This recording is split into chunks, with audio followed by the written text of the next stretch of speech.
आज हम बात करने वाले हैं एक प्लेन हाईजैकिंग की। अब सुनने में ये बड़ा सीधा साधा मामला लगता है ना? लेकिन रुकिए, ये कोई आम हाईजैकिंग नहीं थी। ये एक ऐसा खुफिया ऑपरेशन था जिसने एक पूरे के पूरे देश को जन्म दे दिया और साउथ एशिया का नक्शा ही बदल कर रख दिया।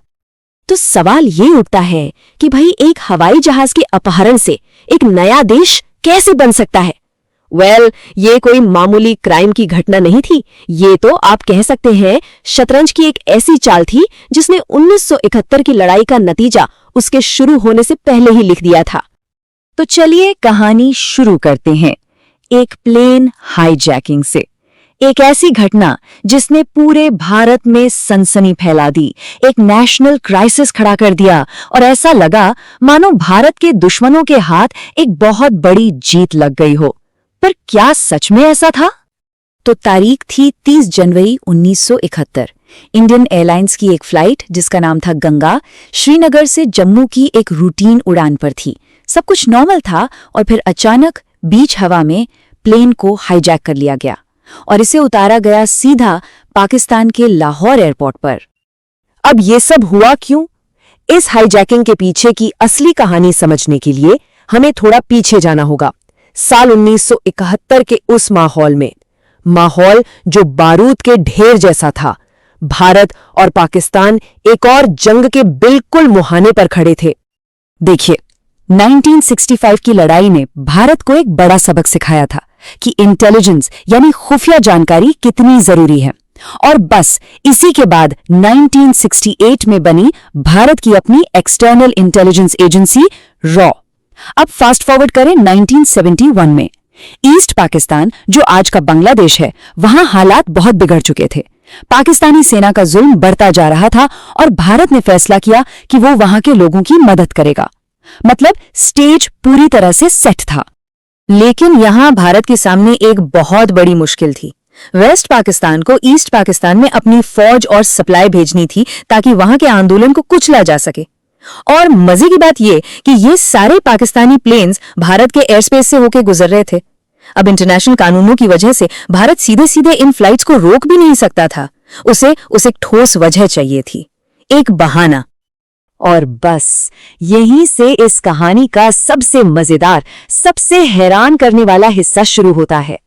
अब पता चलेगा कि इस पूरे खेल का असली मकसद क्या था। तो ट्विस्ट ये है कि ये कोई अपहरण था ही नहीं। जी हां, ये पूरा का पूरा ड्रामा भारत की अपनी इंटेलिजेंस एजेंसी रॉ का बिछाया हुआ एक जाल था। एक ऐसा मास्टर स्ट्रोक जिसने पाकिस्तान को पूरी तरह से चेक एंड मेट कर दिया।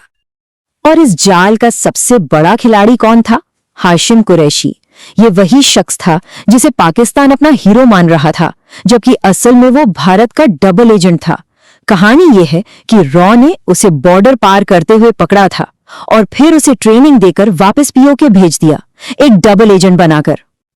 अब हुआ ये कि कुरैशी ने ही रॉ को बताया कि पाकिस्तान की आईएसआई एक इंडियन प्लेन हाईजैक करने का प्लान बना रही है। बस रॉ को अपना मौका मिल गया। उन्होंने प्लान को पलटा नहीं, बल्कि उसी प्लान को अपने फायदे के लिए इस्तेमाल कर लिया।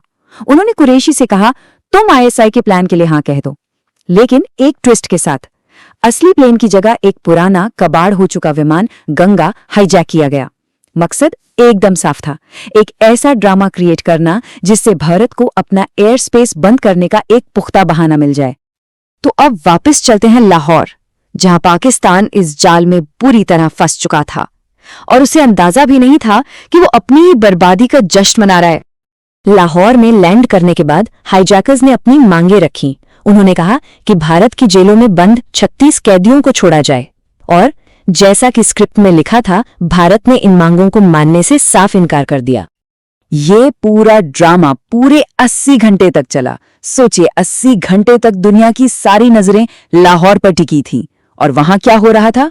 हाईजैकर्स हीरो की तरह घूम रहे थे और फिर सबके सामने पाकिस्तानी अथॉरिटीज के देखते देखते उन्होंने उस प्लेन को आग लगा दी। और इसके बाद जो हुआ वो तो और भी कमाल था। जैसे ही वो हाईजैकर्स प्लेन जलाकर बाहर आए, लाहौर की सड़कों पर जश्न शुरू हो गया।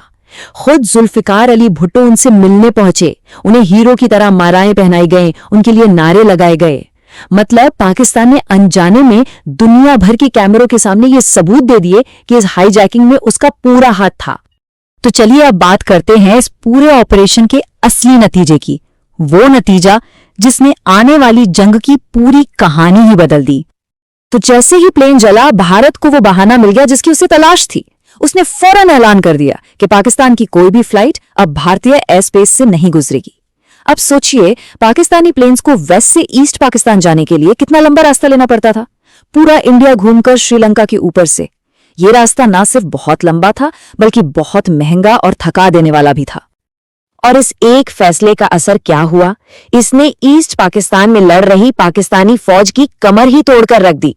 उनकी सप्लाई लाइनें, उनके रसद का रास्ता लगभग बंद हो गया। और यही वो वजह बनी जिसने 1971 की जंग में भारत की जीत और एक नए देश बांग्लादेश के जन्म की नींव रखी। लेकिन रुकिए, कहानी अभी खत्म नहीं हुई है। इसका क्लाइमैक्स तो और भी मजेदार है। एक ऐसा क्लाइमैक्स जहां पाकिस्तान ने अपनी इज्जत बचाने के चक्कर में अनजाने में पूरी दुनिया के सामने खुद ही भारत की बात को सच साबित कर दिया। भारत के इस एयर स्पेस बैन से पाकिस्तान इतना बौखला गया कि वो इस मामले को सीधा इंटरनेशनल कोर्ट ऑफ जस्टिस यानी ICJ में ले गया और वहां जाकर दावा किया कि भारत ने उनके साथ नाइंसाफी की है। और बस यहीं पर पाकिस्तान ने एक ऐसी गलती कर दी जो इतिहास में दर्ज हो गई। ICJ में जो ऑफिशियल कागजात उन्होंने जमा किए, उन्हीं में उन्होंने खुद ये बात लिख दी कि जो मुख्य हाईजैकर था हाशिम कुरैशी, वो तो असल में इंडियन इंटेलिजेंस का एजेंट था। मतलब सोचिए तो जरा, उन्होंने पूरी दुनिया के सामने खुद ही ये कबूल कर लिया कि भारत ने उन्हें किस तरह से बेवकूफ बनाया। और आयरनी देखिए, जिन लोगों को कुछ महीने पहले पाकिस्तान में नेशनल हीरो बनाया जा रहा था, जिन पर फूल बरसाए जा रहे थे, उन्हीं पर बाद में दुश्मन देश का एजेंट होने का केस चला। एक ही देश में पहले हीरो फिर विलन।